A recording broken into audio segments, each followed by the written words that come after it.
आज 24 दिसंबर 2025 है और कल की तारीख यानी 25 दिसंबर भारत के सामाजिक इतिहास में एक बहुत ही महत्वपूर्ण तारीख है। बिल्कुल। हम बात कर रहे हैं साल 1927 की, जब डॉक्टर बाबा साहेब अंबेडकर के नेतृत्व में एक ऐसी घटना हुई जिसने सदियों पुरानी सामाजिक व्यवस्था की कह सकते हैं कि नींव हिला दी। हाँ, पूरी नींवें हिला दी। वो घटना थी मनुस्मृति दहन। आज की हमारी इस गहन चर्चा का आधार डॉक्टर राहुल खरात का शोध है, समानता की ज्वाला, 1927 का मनुस्मृति दहन और अंबेडकर का विद्रोह। जी, आज हम ये समझने की कोशिश करेंगे कि ये सिर्फ एक किताब जलाने की घटना क्यों नहीं थी, बल्कि ये समानता और मानवीय गरिमा के लिए एक शक्तिशाली संघर्ष का प्रतीक कैसे बनी। आइए इसे परत दर परत समझते हैं। जरूर। तो सबसे पहले बिल्कुल शुरुआत से शुरू करते हैं। ये मनुस्मृति आखिर है क्या, जिसे जलाना इतना जरूरी समझा गया? देखिए, यही इस पूरे मामले का सबसे दिलचस्प पहलू है। मनुस्मृति, जिसे मानव धर्मशास्त्र भी कहते हैं, वो एक प्राचीन संस्कृत ग्रंथ है। एक ग्रंथ। हाँ, और सदियों से रूढ़िवादी वर्ग इसे सामाजिक आचरण और कानून की मार्गदर्शिका मानता था। मतलब एक तरह से समाज का संविधान ही समझ लीजिए। लेकिन समस्या ये थी कि ये संविधान बराबरी पर आधारित नहीं था, है ना? बिल्कुल नहीं। इसकी नींव ही असमानता पर रखी गई थी। इसमें वर्ण और जाति व्यवस्था को पवित्र और ईश्वर द्वारा स्थापित बताया गया था। अच्छा, ब्राह्मणों को सबसे ऊंचा दर्जा दिया गया, जबकि शूद्र और महिलाओं को बहुत नीचा दिखाया गया। इसके कुछ उदाहरण दे सकते हैं? मतलब किस तरह के नियम थे इसमें? हाँ बिल्कुल। जैसे इसमें साफ लिखा था कि शूद्रों को शिक्षा से वंचित रखना चाहिए। छोटे मोटे अपराधों के लिए भी निचली जातियों के लिए बहुत कठोर दंड का प्रावधान था। और ऊंची जातियों के लिए? उनके लिए मामूली सजा। यही तो असमानता थी। ये सामाजिक अलगाव और बुनियादी मानवाधिकारों से इनकार को धार्मिक मान्यता देता था। अंबेडकर का विश्लेषण यही था कि भारत में ये असमानता कोई आकस्मिक घटना नहीं है, बल्कि ये एक सोची समझी व्यवस्था है। हाँ बिल्कुल, एक ऐसी व्यवस्था जिसे धर्म ग्रंथों द्वारा स्वीकृति मिली हुई थी। यानी 1927 से पहले का समाज ऐसा था जहां छुआछूत एक सामान्य बात थी। अछूत माने जाने वाले लोगों को मंदिरों में जाने नहीं दिया जाता था। सार्वजनिक कुओं, तालाबों और यहाँ तक कि सड़कों का इस्तेमाल करने पर भी पाबंदी थी। शिक्षा और सरकारी नौकरियां तो लगभग पहुंच से बाहर ही थी। तो इस पृष्ठभूमि में मनुस्मृति दहन की तत्काल वजह क्या बनी? ये हमें महाड़ सत्याग्रह तक ले जाती है ना? एकदम सही। इसकी जड़ें हमें महाड़ सत्याग्रह तक ले जाती हैं, जो उसी साल 1927 में हुआ था। क्या हुआ था वहां? आज के महाराष्ट्र के महाड़ में अंबेडकर ने चौदार तालाब से पानी लेने के अछूतों के अधिकार का दावा करने के लिए एक आंदोलन का नेतृत्व किया। एक तालाब से पानी लेने के लिए? जी, उन्होंने घोषणा की, पानी एक प्राकृतिक संसाधन है। जाति के आधार पर इसे नकारना मानवता के खिलाफ अपराध है। और सत्याग्रह सफल रहा? शुरुआत में तो सफल रहा, लेकिन इसके बाद रूढ़िवादी जाति के हिंदुओं की तरफ से बहुत हिंसक प्रतिक्रिया हुई। हिंसक? हाँ, बहुत। और यहीं पर बात सचमुच दिलचस्प हो जाती है। अपनी जातिगत श्रेष्ठता को फिर से स्थापित करने के लिए उन्होंने सार्वजनिक रूप से मनुस्मृति को एक धार्मिक औचित्य के रूप में उद्धृत किया। एक मिनट, उन्होंने खुद मनुस्मृति का हवाला दिया? जी हाँ, उन्होंने कहा कि हमारा धर्मशास्त्र हमें अछूतों के साथ पानी साझा करने की इजाजत नहीं देता। और इसी क्षण ने अंबेडकर के संकल्प को एकदम स्पष्ट कर दिया कि जब तक मनुस्मृति को एक नैतिक अधिकार के रूप में माना जाएगा, तब तक समानता असंभव है। बिल्कुल।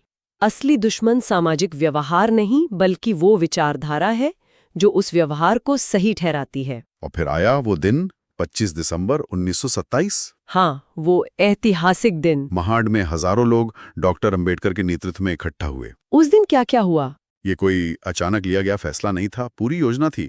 सबसे पहले मनुस्मृति के उन अंशों को जोर से पढ़ा गया जो भेदभाव को बढ़ावा देते थे। लोगों को उनके मतलब समझाए गए। हाँ, ताकि हर कोई समझ सके कि उनकी हालत का वैचारिक स्रोत क्या है। और अंत में एक स्पेशली बनाई गई वेदी पर मनुस्मृति की प्रतियों को सार्वजनिक रूप से जला दिया गया। और ये समझना महत्वपूर्ण है कि ये कोई हिंसक कृत्य नहीं था, है ना? बिल्कुल नहीं, ये एक शांतिपूर्ण, बौद्धिक और प्रतीकात्मक विद्रोह था। जैसा कि अंबेडकर ने खुद साफ किया था, हम एक किताब नहीं जलाए हैं, हम उस अन्याय को जला रहे हैं जिसका ये प्रतिनिधित्व करती है। एकदम सही।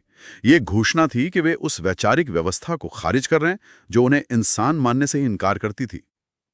जाहिर है इतना बड़ा कदम उठाना आसान नहीं रहा होगा। उन्हें किस तरह की चुनौतियों का सामना करना पड़ा होगा? चुनौतियां तो हर तरफ से थीं। जबरदस्त सामाजिक विरोध का सामना करना पड़ा।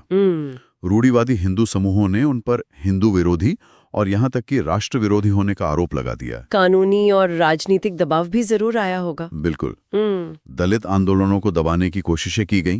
लेकिन एक और बड़ी चुनौती थी जो अंदर से आ रही थी। अंदर से मतलब? सदियों की कंडीशनिंग के कारण उत्पीड़ित समुदायों के भीतर भी डर और झिझक मौजूद थे। अच्छा, ये बात तो सही है। अगर हम इसे बड़े परिप्रेक्ष्य में देखें तो उस समय धार्मिक ग्रंथों पर सीधे सवाल उठाने का साहस बहुत कम नेताओं में था।